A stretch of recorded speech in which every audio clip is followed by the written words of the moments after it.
23वां अध्याय शिशुमार चक्र का वर्णन।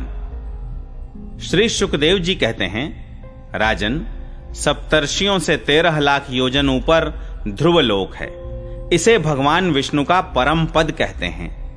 यहां उत्तानपाद के पुत्र परम भगवत भक्त ध्रुव जी विराजमान हैं। अग्नि, इंद्र, प्रजापति कश्यप और धर्म, ये सब एक साथ अत्यंत आदर पूर्वक इनकी प्रदक्षिणा करते रहते हैं। अब भी कल्प पर्यंत रहने वाले लोक इन्हीं के आधार स्थित हैं। इनका इस लोक का प्रभाव हम पहले वर्णन कर चुके हैं। सदा जागते रहने वाले अव्यक्त गति भगवान काल के द्वारा जो ग्रह नक्षत्रादि ज्योतिर्गण निरंतर घुमाए जाते हैं, भगवान ने ध्रुवलोक को ही उन सब के आधार स्तंभ रूप से नियुक्त किया है।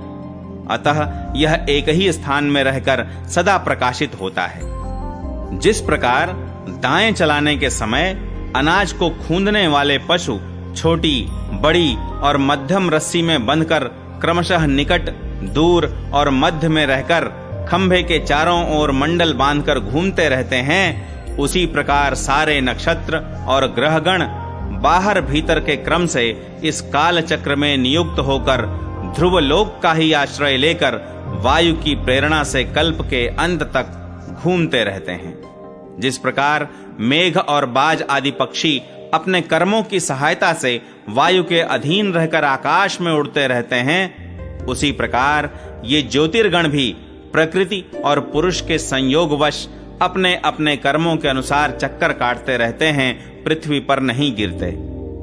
कोई कोई पुरुष भगवान की योग माया के आधार पर स्थित इस ज्योतिष चक्र का शिशुमार अर्थात सूंस के रूप में वर्णन करते हैं। यह शिशुमार कुंडली मारे हुए है और इसका मुख नीचे की ओर है। इसकी पूंछ के सिरे पर ध्रुव स्थित है। पूंछ के मध्य भाग में प्रजापति, अग्नि, इंद्र और धर्म हैं। पूंछ की जड़ में धाता और विधाता हैं। इसके कटि प्रदेश में सप्तर्षि हैं। यह शिशुमार दाहिनी ओर को सिकुड़कर कुंडली मारे हुए है। ऐसी स्थिति में अभिजित से लेकर पुनर्वसु पर्यंत जो उत्तरायण के 14 नक्षत्र हैं, वे इसके दाहिने भाग में हैं और पुष्य से लेकर उत्तराषाढ़ा पर्यंत जो दक्षिणायन के 14 नक्षत्र हैं, वे बाएं भाग में हैं। लोक में भी जब शिशुमार कुंडलाकार होता है, तब उसके दोनों ओर के अंगों की संख्या समान रहती है। उसी प्रकार यहां नक्षत्र संख्या में भी समानता है। इसकी पीठ में अजवीथी अर्थात मूल, पूर्वाषाढ़ा और उत्तराषाढ़ा नाम के 3 नक्षत्रों का समूह है और उदर में आकाश गंगा है। राजन, इसके दाहिने और बाएं कटि तटों में पुनर्वसु और पुष्य नक्षत्र हैं। पीछे के दाहिने और बाएं चरणों में आर्द्रा और आश्लेषा नक्षत्र हैं तथा दाहिने और बाएं नथुनों में क्रमशः अभिजित और उत्तराषाढ़ा है। इसी प्रकार दाहिने और बाएं नेत्रों में श्रवण और पूर्वाषाढ़ा एवं दाहिने और बाएं कानों में धनिष्ठा और मूल नक्षत्र हैं।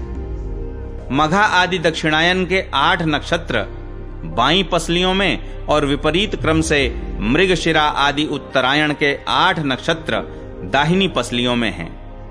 शतभिषा और ज्येष्ठा, ये 2 नक्षत्र क्रमशः दाहिने और बाएं कंधों की जगह हैं। इसकी ऊपर की थूथनी में अगस्त्य, नीचे की ठोड़ी में नक्षत्र रूप यम, मुखों में मंगल, लिंग प्रदेश में शनि, ककुद में बृहस्पति, छाती में सूर्य, हृदय में नारायण, मन में चंद्रमा, नाभि में शुक्र, स्तनों में अश्विनी कुमार, प्राण और अपान में बुध, गले में राहु, समस्त अंगों में केतु और रोमों में संपूर्ण तारागण स्थित हैं।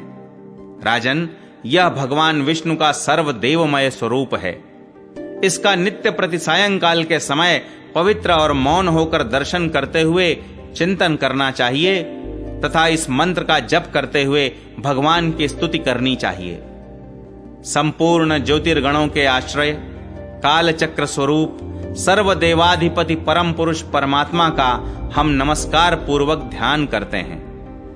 ग्रह, नक्षत्र और ताराओं के रूप में भगवान का आधिदैविक रूप प्रकाशित हो रहा है। वह तीनों समय उपर्युक्त मंत्र का जप करने वाले पुरुषों के पाप नष्ट कर देता है। जो पुरुष प्रातः, मध्याह्न और सायं तीनों काल उनके इस आधिदैविक स्वरूप का नित्य प्रति चिंतन और वंदन करता है, उसके उस समय किए हुए पाप तुरंत नष्ट हो जाते हैं।